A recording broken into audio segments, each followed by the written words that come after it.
말씀은 누가복음 24장 5절부터 6절이고 지난주에 이어서 말씀 나누도록 하겠습니다. 계속해서 요즘엔 사도신경 이제 강해를 하고 있고요. 이걸 통해서 우리가 믿는 바가 무엇인지 저희가 한 번 더 이렇게 생각해보는 시간을 갖고 있습니다. 그래서 사도신경 다섯 번째, 두 번째 시간이고요. 먼저 요거 이제 하기 전에 계속 제가 반복하는 게 있거든요. 알아야 될 게 있는데 우리가 잘 모르고 생활할 수가 있어서 이제 사도신경이 무엇이냐? 사도신경은 저희의 믿음의 고백입니다. 굉장히 중요한 거고요. 두 번째 십계명이 있습니다. 기독교 십계명이잖아요, 그죠? 십계명은 무엇일까? 십계명은 우리의 행동입니다. 그래서 십계명에 보면 하나님 사랑, 이웃 사랑이 있잖아요. 그래서 어떻게 하나님을 사랑하고 이웃을 사랑할지 우리에게 가르쳐 줍니다. 구약에 우리가 율법적으로 사는 건 아니지만 우리의 삶이 십계명을 따라갈 때 풍성해집니다.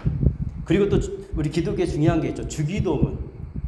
주기도문에 많은 게 담겨져 있고 우리가 기도하는 거지만 이 주기도문은 또 무엇이 담겨져 있냐면 우리의 비전이 담겨져 있습니다. 우리 소망이 담겨져 있다는 거죠. 다 아십니다. 주님의 뜻이 하늘에서 이루어진 것처럼 이 땅에서 우리 삶 속에서도 이루어지게 해주십시오. 그래서 우리 기독교에게는 굉장히 중요한 게 이 사도신경, 그리고 십계명, 주기도문입니다. 당연히 이것이 포함되어 있는 성경이 정말 중요한 거고요. 그래서 저희가 그동안 이제 어떤 내용을 이제 했냐면 나는 전능하신 아버지 하나님 천지의 창조주를 믿습니다.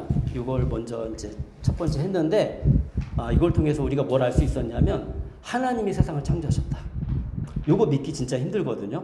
왜냐하면 저희가 이 세상 속에서 배우는 것들이 많습니다. 과학적인 지식도 막 있다 보니까 하나님이 세상을 창조하셨어? 물론 신앙적으로 믿을 수 있어요. 근데 실질적으로 정말 그렇게 믿느냐 따져보면 이게 흔들린다고요. 이게 흔들리면 예수님이 물로 포도주를 만드셨다. 이것도 믿기 힘든 거예요. 근데 만약에 이게 믿어지면 예수님이 행했던 기적들, 물이 포도주로 변했다는 거 예수님이 가능하죠. 하나님이시니까. 그리고 그 다음에 또 나는 그의 유일하신 아들 우리 주 예수 그리스도를 믿습니다. 하나님의 유일하신 아들 예수 그리스도. 그래서 예수님이 누구라고 믿냐면 하나님의 유일하신 아들로 믿는 거예요. 그래서 그분은 하나님이시고 하나님의 아들이다. 이런 신앙 고백이 있어야 됩니다. 어디 가면은 또 이상한 데 가면은 자신이 하나님의 아들이라 하신 분도 있고 성령님이라는 분도 한국에 굉장히 많아요. 근데 그런 분들은 아니라는 거죠. 그리고 나는 그의 유일하신 아들 우리 주 예수 죄송합니다. 그는 성령으로 잉태되어 동정녀 마리아에게 나시고. 이게 왜 중요하냐면 예수님은 그 완전한 신이신데 완전한 인간으로 오셨다는 거예요. 그래야지 그분이 하실 수 있는 일을 하시거든요. 예수님 오신 목적은 기적을 일으키고 이런 거는 아주 부수적인 겁니다. 가장 중요한 거 뭐냐면 우리를 위해서 십자가에 죽으시는 거였어요. 그것을 이제 이 땅에 오셨고, 근데 이 십자가에 누구든지 죽을 수 있는데 우리 죄가 용서될 수 있는 거는 하나님의 조건이 있습니다. 뭐냐면 죄가 없는 존재가 죽어야 돼요. 죄가 없는 존재는 이 세상에 저희를 포함해서 아무도 없습니다. 유일하신 분이 누구냐면 하나님의 아들밖에 없는 거예요. 그래서 동정녀를 통해서 태어나신 거예요. 사람을 통해 태어난 게 아니라. 너무 중요하고요. 그 다음에 본디오 빌라도의 고난을 받으사 십자가에 못 죽으시고 이걸 통해서 우리가 뭘 배웠냐면 그 고난에 대해서 배웠습니다. 예수님은 태어날 때부터 죽으실 때까지 고난이었어요. 이렇게 이제 저희가 계속 얘기하고 있는데 태어날 때 보면 우리 이제 성탄절 되면은 이렇게 성극을 아주 예쁘게 아름답게 하잖아요. 사실은 그렇게 예쁘고 아름답지 않습니다. 그때 당시에 그 예수님 태어난 곳은 이렇게 동굴 같은 데인데 이렇게 그 시골에 가셔서 소나 이렇게 좀 염소 있는데 이게 가보시면 어떻습니까? 거기가 애게 태어날 만한 장소예요. 냄새나고 안 좋잖아요. 이 세상에 왕으로 오시고 하나님의 아들인데 이분은 가장 누구도 인간이 경험해 볼 수 없는 그런 고난 가운데 태어나셨어요. 그리고 삶은 태어나자마자 애굽으로 도망갔죠. 예수님은 부유한 집에 태어나시지 않았습니다. 그래서 세상 사람들이 다 무시했던 거예요. 만약 예수님 왕으로 태어나셨으면 이렇게 왕자로 태어났으면 세상 사람이 무시를 못하죠. 헤롯의 왕자로 태어났다. 근데 예수님 선택은 그게 아니었어요. 하나님 선택은 그게 아니었습니다. 아주 가난한 요셉과 마리아의 집에. 예수님이 하신 일이 목수일이거든요. 좀 더 이렇게 찾아보면 그때 당시에 목수가 이렇게 나무만 이렇게 다루는 사람이 아니라 이렇게 석수 이렇게 고된 일이에요. 돌을 깎아내고 막 이런 일도 하는 사람이거든요. 그러니까 이렇게 쉽게 표현하면 지금의 우리가 이제 그 건설 현장에서 이렇게 일하시는 그런 분이셨던 거예요. 예수님 얼마나 힘드셨을까. 거기에다 집도 절도 없죠. 이게 절이 나왔네요. 이게 버릇입니다. 버릇. 저희 이 문화, 한국 문화 속에 집도 없고, 그죠? 제자들하고 지내면서 가난하게 지내셨고, 남들 도움 받아야 되고, 예수님의 인생, 그리고 죽으실 때는 십자가에 못 박혀 죽으셨고, 십자가가 지금은 저희가 이렇게 가지고 이렇게 이렇게 액세서리로 갖고 다니잖아요. 근데 이렇게 사람들 예수님 안 믿어도 뭐 귀걸이도 하고 목걸이도 하고 그러잖아요. 근데 제가 늘 얘기하는 건데 우리 교수형은 지금 한국에서 잘 안 하지만 옛날 교수형 했잖아요. 그죠? 교수형 할 때 이렇게 줄 끈으로 이렇게 묶어서 죽잖아요. 아니면 옛날 시대는 단두대에서 목을 잘라서 그거를 우리 목이나 귀에 걸고 다닌다고 생각해 보세요. 이게 초대교회 때 십자가의 의미는 그런 의미가 아니었어요. 지금의 의미가 아니었어요. 고난이었고 이게 예수님을 정말 기억하는 존재지 이거 결코 이게 우리가 액세서리로 쓸 만한 것들이 아닌 거예요. 시대가 변하고 이런 거 우리가 다 잊어버리니까 보기엔 예뻐 보이잖아요. 그러니까 액세서리를 쓰는 거죠. 이게 액세서리가 아닙니다. 정말로 이렇게 고난의 상징이고 이렇게 그런 겁니다. 근데 우리가 이런 것들을 잘 생각 못하고 신앙생활을 할 수 있습니다. 그러면서 계속해서 이제 저희가 장사된 지 4월 만에 근데 굉장히 중요한 부분인데 죽은 자 가운데서 다시 살아나셨습니다. 우리가 그걸 어떻게 알 수 있냐면 성경이 있거든요. 누가복음 24장 5절 6절에 보면 이렇게 써 있습니다. 여자들은 두려워서 얼굴을 아래로 숙이고 있는데 그 남자들이 그들에게 말했다. 여기서 그 남자들은 천사들을 얘기하는 겁니다. 천사들. 보기에는 남자들 같이 보이는 거죠. 어찌하여 너희들은 살아계신 분을 죽은 사람들 가운데 찾고 있느냐? 그분은 여기에 계시지 않고 살아나셨다. 갈릴리에 계실 때 너희들에게 하신 말씀을 기억해보라. 그래서 우리는 성경의 기록을 통해서 그분이 부활하신 것을 알고 있습니다. 성경의 기록만 있을까요? 사실은 굉장히 많은 그분이 부활하셨다는 그런 사실적인 증거와 또한 또 정황적인 증거 이런 것들이 굉장히 많습니다. 오늘 그런 것들을 좀 말씀드릴 거예요. 부활이 있어야 그래야 우리에게 인류 역사의 새 시대가 열립니다. 예수님의 부활 때문에 그분이 하나님의 아들이라는 게 증명이 되어지고요. 사실은 그분은 그 자체가 하나님의 아들이었어요. 근데 부활을 통해서 뭐를 보여주시냐면 사람이 아니고 하나님의 아들이다 이거를 분명히 보여주신 겁니다. 그걸 통해서 우리가 알 수 있는 건 이미 사실 죽으실 때 다 해결됐는데 우리가 안 믿으니까 뭐가 되어지냐면 우리 죄가 용서되는 거예요. 이게 엄청난 일입니다. 예수님 믿으면 죄가 용서돼요. 우리가 뭐 착한 일 많이 해서 용서되는 게 아닙니다. 그거는 열매인 거예요. 예수님 믿으면 착한 일 많이 하게 돼 있습니다. 예수님을 무시하지 않으니까. 그러니까 이제 좋은 주님을 통해서 열매를 맺어가게 되는 겁니다. 네. 그래서 이것이 이제 우리의 현실이 되어지는 것이죠. 부활이 없었다면 그러면 성경에서 얘기하고 있습니다. 기독교는 최고 사기 집단 그리고 목사, 선교사, 성도들은 다 거짓말쟁이다. 우리가 믿는 바를 증명할 수 없는 거예요. 그리고 예수님이 부활하지 않았다면 다 거짓말인 거예요. 그때 당시에 그 사도들의 시대에 그들이 복음을 전한 건 다른 게 아니었습니다. 예수가 죽었다, 부활했다 이거였어요. 사람은 죽었다 부활하지 않고 그렇기 때문에 예수는 하나님의 아들이고 예수가 가르친 것은 하나님의 말씀이고 그 말씀에 따라 우리가 살아가면 예수님께서 약속하신 것이 우리 삶에 이루어진다. 이거를 얘기한 겁니다. 그게 확실한 증거입니다. 그리고 만약에 예수님이 부활하지 않았다면 우리 자신을 속이는 거죠. 왜냐하면 우리가 믿는 것이 다 헛된 것인데 그리고 우리 여전히 죄 가운데 있는데 죄 없다고 생각하고 살아가는 것이거든요. 그리고 사도신경의 신앙 고백은 모두가 거짓이 될 겁니다. 그래서 기독교는 무너지게 돼요. 기독교의 이 대들보 같은 게 사도신경이에요. 왜냐하면 이거는 사도신경은 사도들의 고백이거든요. 그냥 만들었겠습니까?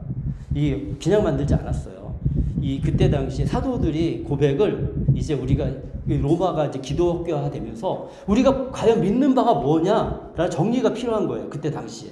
그래가지고 회의를 해가지고 결정한 거예요. 그래서 사도신경이 성경에 쓰여있지는 않습니다. 이거 그대로 쓰여있지는 않죠. 근데 사도신경의 모든 내용은 성경에 포함하고 있습니다. 어떤 분들은 뭐 성경이 안 쓰여있는데 이걸 믿을 필요가 있느냐 얘기하는데 이 내용이 전부 다 성경에 다 기록되어 있는 내용이고 우리가 알기 좋게 이렇게 정리해 놓은 거기 때문에 이 고백을 할 때마다 내가 믿는 바가 무엇인지를 우리가 구분할 수 있고요. 이단인가 이단이 아닌가를 우리가 구분할 수 있어요. 이단들은 이렇게 어떤 교회는 사실 이단이 아니더라도 이게 이제 요즘 시대에는 고백하는 게 조금 의미를 잘 모르셔가지고 형식적이 되니까 또 이제 새신자들이 좀 어려워하니까 빼시는 예배 중에 빼시는 교회도 있어요. 근데 중요한 건 뭐냐면 그 교회가 이 사도신경을 고백하고 믿음으로 받아들이냐 안 받아들이냐는 우리가 판단해 봐야 돼요. 안 받아들이면 이거 문제가 있는 거예요.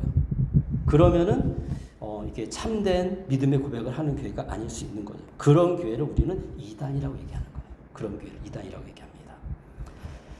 네, 그러면 넘어가서 부활의 직접적인 증거들이 정말 많습니다. 이걸 다 찾아볼 수가 없어요. 그래서 이렇게 적어놨습니다.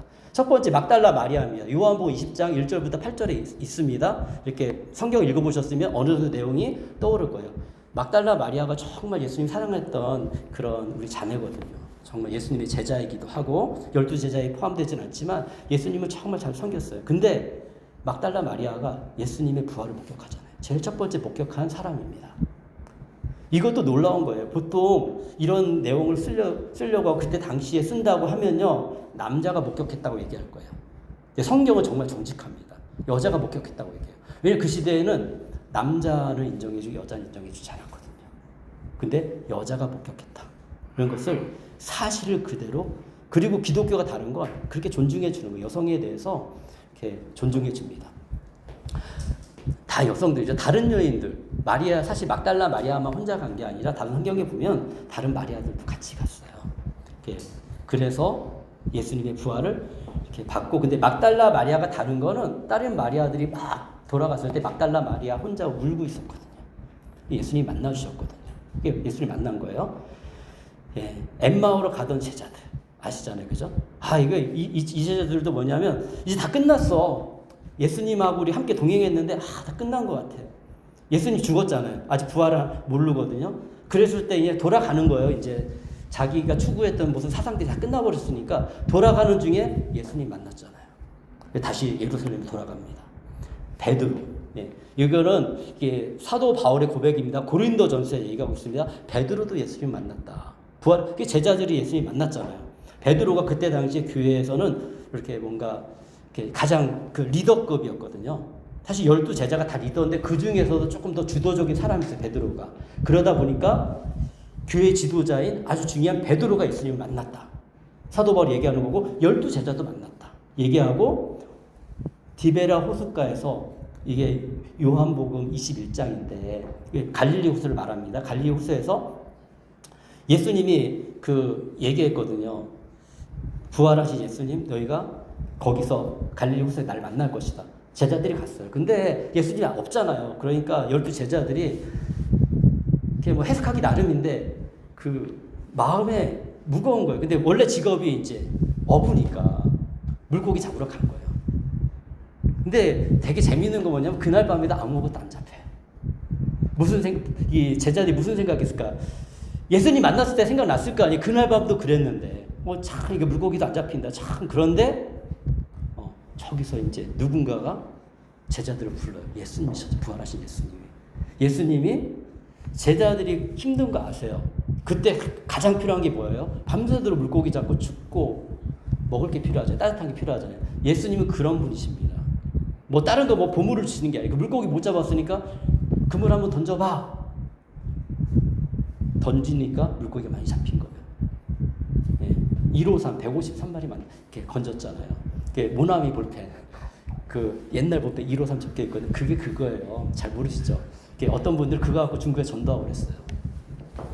그게 크리스찬이셨기 때문에 다 의미를 닮아서 우리가 이거 생각해 보면 그분들의 믿음이 보이는 거잖아요. 볼펜 우리 많이 썼잖아요. 아무도 몰랐죠. 153 이게 왜 153이지? 그 물고기 숫자, 물고기 숫자. 네. 그래가지고 이렇게 예수님이 그런 분이라는 거를 이건 성경에 다 기록되어 있는 내용이니까 우리가 알 수 있는 거고 또 500의 형제에게 보였다. 사도 바울이 얘기했고 그리고 야고보. 이 야고보는요, 네, 누구냐면 이렇게 그 야고보에게 또 보이셨고, 그리고 제가 뒷얘기를 하려고 하다가 지금 이제 다른 얘기를 했습니다. 거기 이제 사도 고린도 전서에 보면 야고보에도 보셨다 이렇게 얘기하고 있어요. 예. 그리고 이게 감난산, 아마 이때 당시에 사도 바울이 얘기했을 때 제가 뒤에서 얘기할 예수님의 동생 야고보를 얘기할 겁니다. 그리고 감난산에서 예수님이 부활하실 때 사도행전에서 제자들이 봤잖아요. 그리고 나서 이제 다 예루살렘 들어와서 기도하고 기다렸잖아요. 그리고 사도 바울이 고백합니다. 다메섹 도상에서 사도 바울이, 사울이었던 바울이 예수님 만났어요. 부활하신 이후에도 예수님께서 이렇게 제자들을 만났어요. 사도 사울과의 만남은 진짜 특별한 만남이었고요. 보지 못했죠. 음성을 들었죠. 그래서 이런 모든 것들이 거짓말로 만들어내기 진짜 힘들다는 것을 우리에게 알려주고 있고요. 물적 증거도 있습니다. 빈무덤입니다. 빈무덤.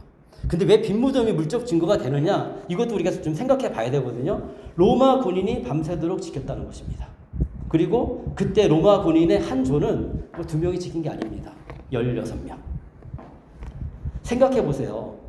그 중요한 일이니까 한 조가 지켰으면 16명이 지킨 거 아니에요? 그러면 이 훔쳐가기가 쉽지 않다고요. 그리고 그때 당시에 로마 군인은 한 명도 일반 사람들이 감당하기 힘들어요. 이 전쟁에 굉장히 특화된 사람이고 이렇게 그런 사람들이기 때문에 쉽게 막 이런, 그리고 자기가 지켜야 될 걸 잘 안 지키면 이 사람들의 생명이 달린 문제이기 때문에 그렇기 때문에 이게 쉬운 일이 아닙니다. 지킨 거 우리가 알고 있잖아요, 그죠? 그러니까 제자들이 훔칠 수 없는 상황이에요. 상황적 그런 거고, 그 다음에 무덤 속에 또 뭐가 있었냐면 세마포와 수건이 남아 있었어요. 자, 생각해 보세요. 훔쳐갔다. 그때 당시에 세마포를 이렇게 덮었을 거 아니에요, 그죠? 시체를 갖고 가는데 이거 그냥 이렇게 편안하게 이렇게 덮어놓은 이런 상황이 아닌 거예요. 그러니까 이 시체를 갖고 가는데 제가 생각할 때 우리가 아무리 생각해도 그냥 시체만 딱 들고 가기가 쉽지 않았을 거다. 이렇게 얘기를 합니다. 그래서 이거 남아있고 잘 정리되어 있었잖아요. 이렇게. 그러니까 이런 것들을 봤을 때는 예수님의 그 시체를 훔쳐가는데 이게 남아있었다. 이제 고민해 볼 문제고요. 그리고 부활절 아침에 제자들이 예루살렘에 남아있었다는 거예요. 훔쳐갔으면, 제자들이 많이 훔쳐갔으면 도망쳐야 되죠. 거기에서 예루살렘 멀리 떨어져가 있어야겠죠. 그런데 제자들이 여전히 남아있었고, 그리고 제자들은 예수님의 시체를 훔칠 동기가 없었습니다. 유익이 없거든요. 시체를 갖고 와서 뭐 하겠어요. 그리고서 나중에는 거짓말해야 돼. 예수님이 부활했다 거짓말해야 되는데, 거짓말할 정도로 제자들의 모습을 봤을 때 거짓말할까? 성경을 봤을 때 거짓말하는 모습은 아닙니다. 그리고 로마 당국자들이 시신을 찾을 수 없었습니다. 너무 감사한 건 이 미국 사람들이 이런 걸 잘 만들어요. 기독교인들이 이런 걸 만드는데 부활이라는 영화가 있습니다. 예, 한번 보세요. 그러면 아주 잘 표현하고 있습니다. 그때 당시 어떻게 로마 사람들이 예수님의 시체를 찾았는지. 못 찾았어요. 예, 그 정도로 해가지고 찾았는데 못 찾았기 때문에 거기 보면은 막 이렇게 땅도 다 파고 다 찾아보거든요. 그리고 이렇게 이스라엘 사람들이 막 이렇게 그 시체를 버리는 곳이 있어요. 이렇게 그런 사람들을 거기까지 다 뒤져보거든요. 혹시 거기 있나? 거기 던져버렸나? 근데 없었거든요. 그래서 이런 걸 봤을 때 예수님은 정말 부활하셨다. 정확적 증거도 있습니다. 간접적인 보조적인 증거가 있는데 예수님의 말과 행동. 그래서 예수님께서 죽으시고 부활할 것을 성경에 보면 말씀하셨어요. 첫 번째는 예수님이 그렇게 말씀했기 때문에 예수님이 거짓말하시는 분이 아니라면 부활하실 거라는 정확적 증거가 있죠. 그 다음에 제자들이 변화됐다는 겁니다. 뭐냐면 처음엔 비겁했습니다. 베드로를 보더라도 제일 리더급인 베드로가 예수님 3번 부인했잖아요. 제자들 다 도망갔어요. 감히 예수님 십자가에 못 박혀 있는데 못했어요. 제자들이 내렸습니까? 아닙니다. 아리마대 요셉이 얘기한 거예요. 니고데모도 이제 바리새인이니까 같이 도왔고, 그 정도 위치가 됐기 때문에 당당하게 빌라도한테 가서 달라고 했었어요. 제자들은 이거 못했습니다. 다 도망가고 뒤에서 삐죽삐죽대고 그랬는데, 그런데 예수님이 부활하신 이후 성령이 임했잖아요. 오순절 다락방에 사도행전 2장에 보면 성령이 임했습니다. 어떻게 바뀌었어요? 갑자기 성령이 임하니까 일어나가지고 복음을 전했어요. 뭐 전했어요? 예수님이 부활했다. 뭐 다른 증거들도 많습니다. 그리고서 기적이 일어나 제자들을 통해서. 예수님이 가짜라면 이런 일이 일어날 수가 없죠. 그냥 그때 당시에 제자들이 했던 기적들은 그냥 막 이렇게 어쩌다 일어나는 그런 기적이 아니었어요. 예수님이 약속했거든요. 제자들은 너희들은 나보다 더 큰 일을 할 것이다 얘기했는데 정말로 그런 큰 일들이 이렇게 일어나는 것들을 볼 수가 있습니다. 뭐 안질병이도 일어났고 사도 바울을 통해서 귀신도 나가고 이런 것들이 계속해서 일어나는 것들을 성경에 다 기록되지 않았습니다. 그렇지만 이렇게 우리가 대표적으로 기록된 걸 볼 수가 있습니다. 대표적으로 또 회의주의자 야고보와 바울의 변화입니다. 요 야고보가 바로 누구냐면 예수님의 동생 야고보.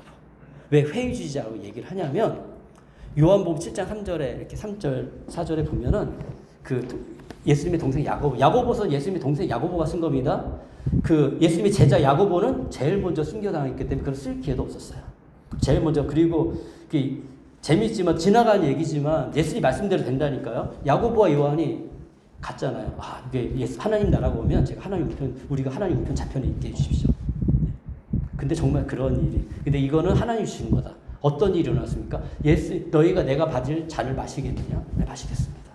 잔을 마셨어요. 야고보는 제일 먼저 순교당하는 제자가 됐고 요한은 끝까지 살아남아서 그래서 요한계시록까지 쓰는 제자가 됐어요. 예수님의 말씀이 하나도 틀린 게 없습니다. 그렇기 때문에 우리가 이런 것들을 기억을 그래서 성경을 알아요. 성경을 모르면 예수님을 이해를 못합니다. 근데 그러면 이제 믿음이 점점 생기는 거예요. 예수님이 정말 그런 분이구나. 근데 이랬던 야고보가 그 제자 야고보 말고 예수님의 동생 야고보는 예수님께 뭐 했냐면 당신 자신 좀 알리십시오. 얘기했어요. 회의주의자. 그때 당시 예수님의 동생이었을 때는. 근데 이 야고보가 나중에 예루살렘의 지도자가 됩니다. 네. 그래서 굉장히 예루살렘 교회의 목회자가 바로 야고보입니다. 이 동생이 야고보. 만약에 자기 형이 진짜로 하나님을 인정이 안 되면 이거 안 하겠죠. 근데 따라다니고 보면서 하나님을 이제 인정이 되는 거예요.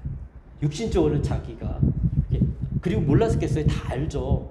그 마리아를 통해서 얘기 듣고 예수님의 탄생도 알게 되고 우리 아버지 요셉과는 다른 그 특별한 태어나십니다.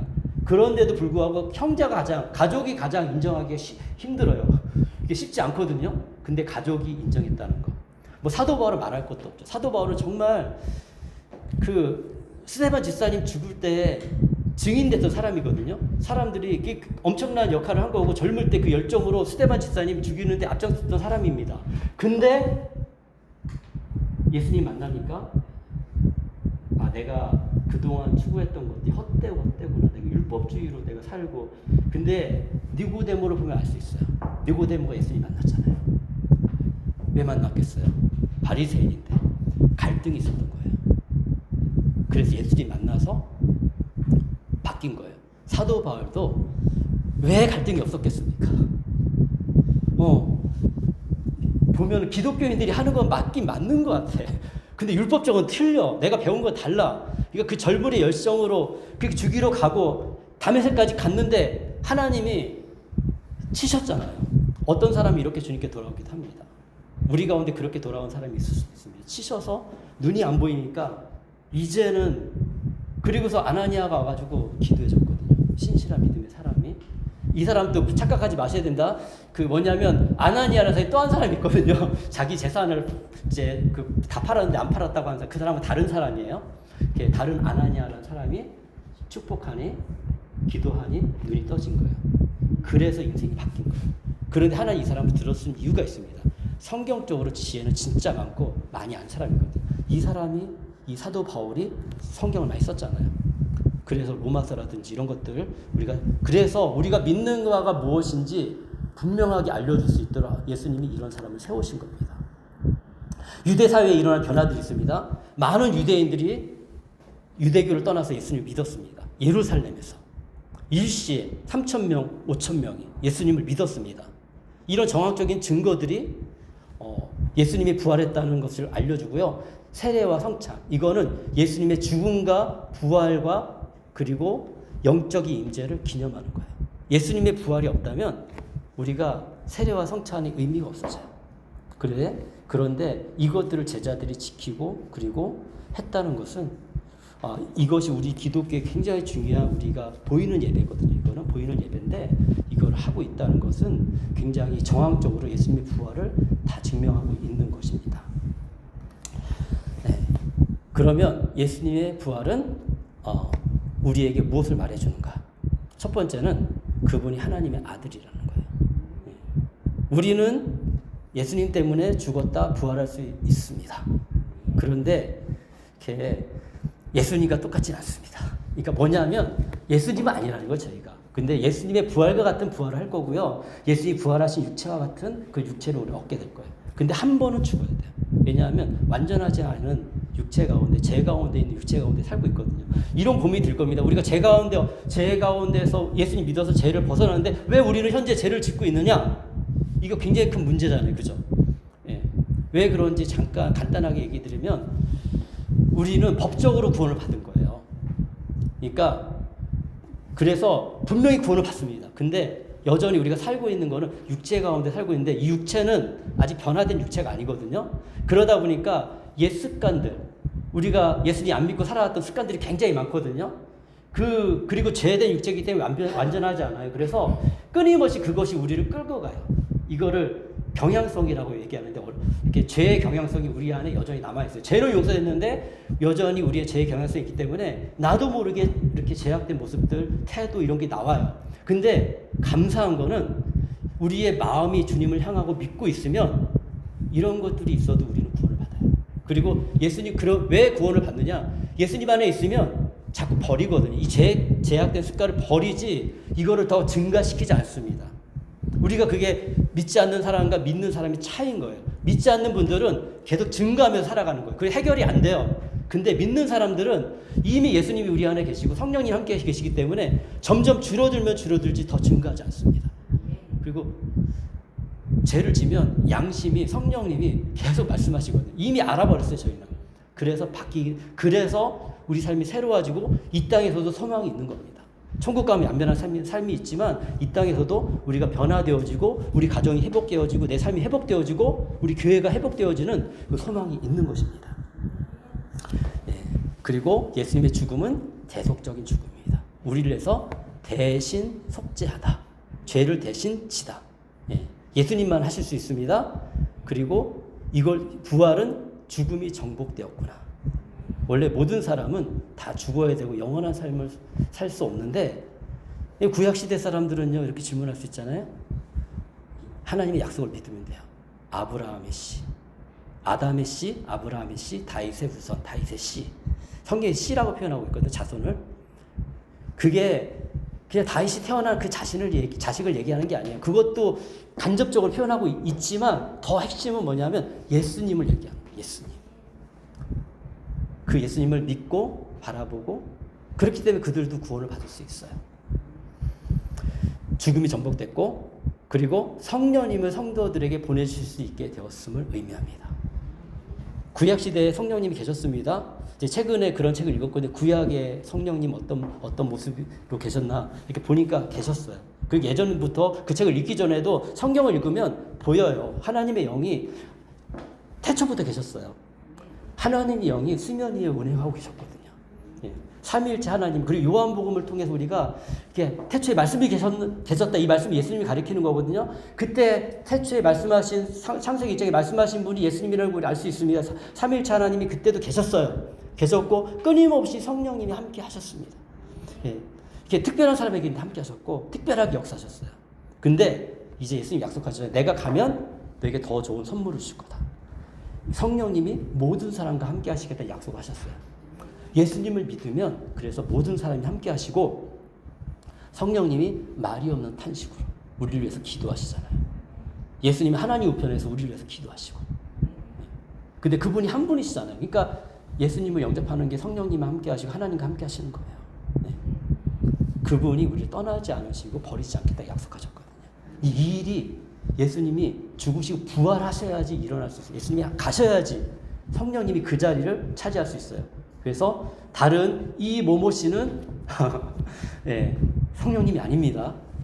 여기서 한국에 성령님이 많아요. 외국에도 많이 있습니다. 절대 사람이 성령님 아닙니다. 하나님의 영, 그분이 성령님이고 우리 안에 함께 계신 분이 하나님이십니다. 네.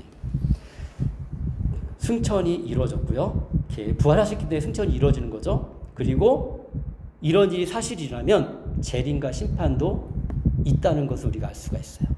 그래서 정말 하나님의 때 아무도 모릅니다. 언제 누가 오신다 얘기하면 절대 믿으시면 안 됩니다. 왜냐하면 성경에서 분명히 얘기했어요. 사도행전에서. 그때는 아무도 모른다. 하나님만 아신다. 이렇게 얘기하셨거든요. 그러면 우리가 그걸 믿어야지. 다른 사람이, 그러니까 우리 사람은 자꾸 그런데 혹하거든요. 뭔가 목사가 더 특별한 것 같고 저 사람이 더 기도 많이 하고 그러니까 더 많이 안다고 생각하는데 굉장한 착각입니다. 목사도 배워야 되고 기도해야 되고, 그런데 모르는 게 있어요. 예수님이 언제 오시는지는 모르죠. 그거는 성경을 통해서 우리가 알 수 있는 거고, 뭔가 성령이 충만하고, 그러니까 이단들은 다 그렇게 나와요. 자기가 그렇게 믿거든요. 스스로 믿는 사람들도 있어요. 그렇게. 근데 제가 처음에 예수님 믿었을 때도 제가 91년도에 믿었는데, 그때 92년도에 그 단위 선교인가? 92년도가 91년도가 아마 그때 그 한국에 큰 이슈가 있었잖아요. 제가 진짜 믿음이 없었는데도 불구하고 그나마 조금 성경을 아니까 장난처럼 친구들한테 얘기했어요. 야, 절대 그때 예수님이 안 오신다. 내 생각에 절대 안 오신다. 그렇게 성경에 안 써있는데 어떻게 그걸 사람이 알아? 근데 진짜로 안 오셨잖아요. 근데 우리가 그렇게 빠질 수가 있어요. 그게 모르면은 그 신모모 이런 데 자꾸 빠질 수 있어요. 왜냐하면 그게 그 사람들은 막 예언자처럼 얘기하거든요. 예. 근데 한국이 그런 게 많은 이유가 있습니다. 저희가 무속신앙이 전통이 있어가지고 가서 물어보던 습관도 있고, 그렇게 우리 부모님들이 이렇게 습관이 있거든요. 그러니까 누군가가 영적으로 이렇게 얘기하면 그게 진리라 생각해요. 근데 한번 생각해 봐야 돼요. 목사인 제가 얘기하더라도 이게 맞나 틀리는지 성경을 통해서 우리가 봐야 되죠. 근데 안 보고 그냥 무조건 믿었다가 큰 코 다칠 수 있습니다. 그래서 그것이 그러한지, 이게 그 데살로니가 사람보다 이게 그 베레아 사람들이 성경이 그러한지 이렇게 봤잖아요. 그죠? 그런 것처럼 우리가 보고 깨닫는 거예요. 우리 기독교 신앙은 성경이 그러한지, 성경 중심적인 신앙이라는 걸 아셨으면 좋겠습니다. 네. 그래서 성경에서 재림과 심판이 있다고 하기 때문에 재림과 심판이 있다는 것을 저는 알 수가 있습니다. 부활은 우리에게 어떤 유익을 주는가? 이제 다 왔습니다. 죄 용서 받았다는 영수증입니다. 네. 그리고 죄 해방되었음을 우리에게 말해줍니다. 네. 이단들이 얘기합니다. 와가지고 당신 죄 용서 받았습니까? 죄 용서 받았는데 왜 자꾸 이렇게 구원파가 얘기하는 거예요? 자꾸 죄를 짓죠? 네. 모르면 우리가 헷갈리거든요. 내가 진짜 구원받은 사람이 계속 왜 죄를 짓지? 네. 우리가 아직 완전한 육체 가운데. 그럼 그들도 얘기할 거예요. 예수님 믿었으면 당연히 완전한 육체 가운데 있죠? 아니죠. 우리 삶이 증명하고 성경이 증명하고, 그래서 사도 바울도 고민하는 거잖아요.